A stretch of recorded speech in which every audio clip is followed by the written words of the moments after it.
Rachael Abbink. I'm here at the MGM Grand in Las Vegas, Nevada at the 14th Annual Moscone Cup. Here with me is the ref Michaela Tabb from Scotland. Nice to meet you, Michaela. How did today go, first day of the Moscone Cup? The first day is always the worst.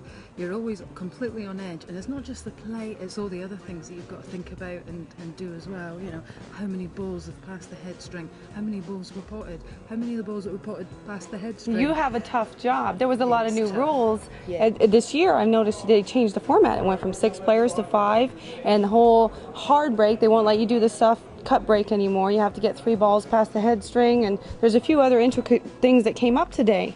What do you have to comment on that? Yeah, I mean, it's been one of those days. You know, some days you get they're really easy, nothing happens, and then other days you get when you're not settled and you're not seeing it the same from both refs' point of views. Right. And then you need the backup of the other one. And I mean, I've never been used so much before, and I've never needed a backup so much before because of the break is the major. Right. thing. You have too many So things hard. to watch.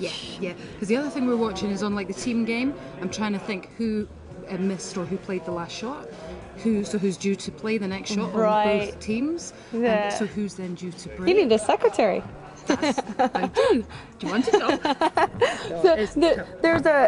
There's a European representative, which is you, Michaela, right? Yes. And then there's also an American ref, correct? That's right, Dave. Yeah, Dave. we've got Dave. And there was some discrepancy with Dave today. I remember Earl when I think it was Tony Drago from Malta. Yeah. He broke the balls. And then it was supposed to be Constantine broke the balls, and Tony Drago was supposed to come to the table, and Earl had a little bit of a fit. Were you there for that? Yeah, no. What that one was there was 2, but there was only 1 ball that passed the head string, but 2 balls were potted. But because that started before the replay had come on, because I'm waiting for the replay, I was struggling to help him on how many balls had been potted, and so I'm saying to him, count the balls on the table. And Tony's going, count the balls on the table. But the thing is, that's what's hard. You can only back up when you've got the evidence to back up. Right. And I'm at the liberty of the TV replays. If that doesn't kick in quick enough, I can't give him an instant decision. It's a good thing you have the TV replay, because other than that, we'd be in trouble. We have to. We've got to make sure that we've got a monitor down there, which is helping us. That's our 3rd ref. Right. And what's the sportsmanship been like so far on day 1 at the Moscone Cup?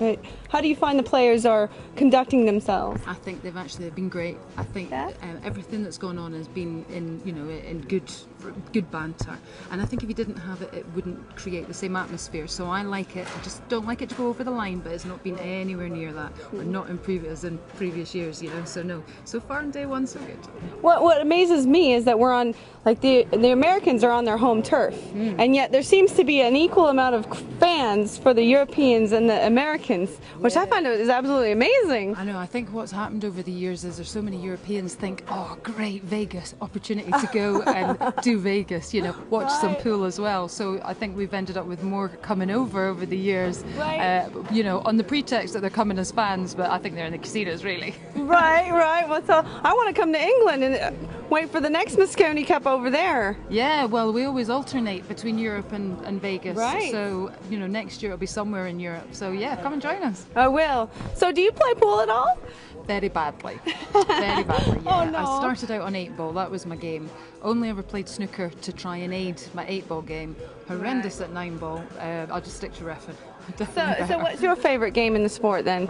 For reffing, 9 ball. Right. Do you ref at snooker as well? Yes, I do. I'm a professional snooker referee, but reffing snooker is damned hard in comparison to 9 ball, yeah. Really? Well, that's got me really interested. What would be the difference that would make it so difficult? With the snooker, you have the option, the player has the option to put the balls back if they actually miss.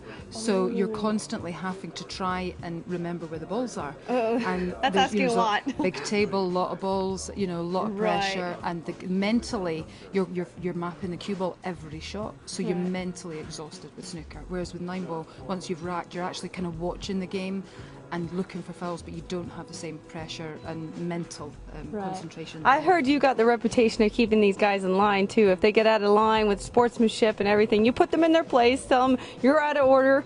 Literally, you're out of order, or either way. So that's great. I hope you get a little bit of a pay raise now that they changed the format and your job just became 3 times harder. Yeah, I'll be counting balls in my sleep tonight, let me tell you. Well, thank you so much for the interview. It's been a pleasure, and happy to meet you, and Hopefully, there's not too many problems tomorrow. Yeah, no, thanks very much. It's been No a pleasure. problem. Thank you.